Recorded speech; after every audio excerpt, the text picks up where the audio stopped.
Parmi tous ces accompagnements, justement, quel est celui qui te reviendra en mémoire comme étant le plus beau?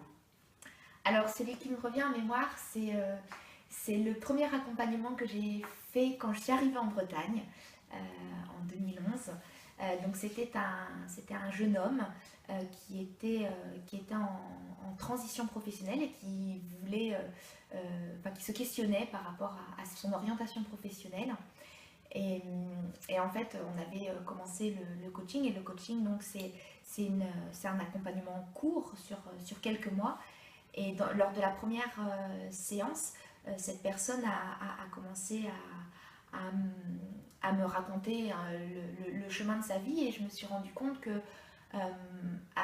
si je ne posais pas un autre cadre que celui-là, en fait, au bout de 8 séances, on serait encore à parler de ses problématiques personnelles et de son histoire. Or, le coaching est plutôt orienté sur le comment sortir d'une situation et pas le pourquoi je suis dans cette situation. Et donc, ce que j'ai proposé à ce jeune homme, c'était, je suis arrivée pour la deuxième séance avec un sac vide.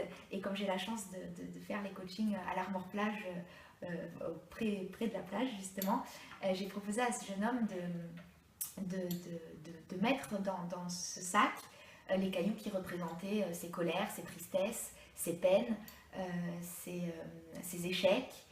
Voilà, et donc je l'ai laissé vaquer sur la plage avec ce sac, et il y a mis tous les cailloux qui représentaient les choses potentiellement négatives de sa vie.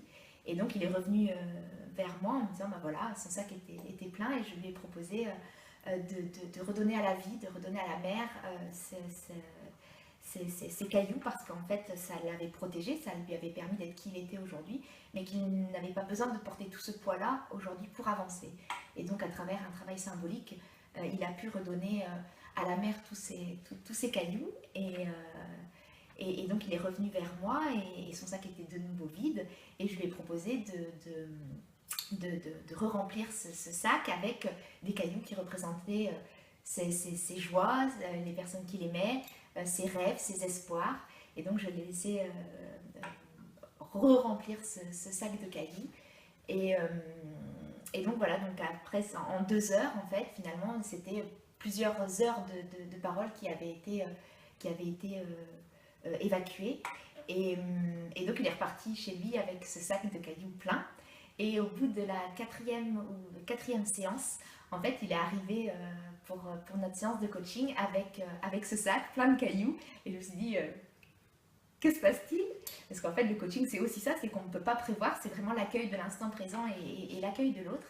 Et il m'a dit tout simplement, il m'a dit, je suis prêt à redonner ces galets, ces cailloux à la mer, parce que je n'en ai gardé qu'un, et celui que j'ai gardé, c'est celui qui me représente.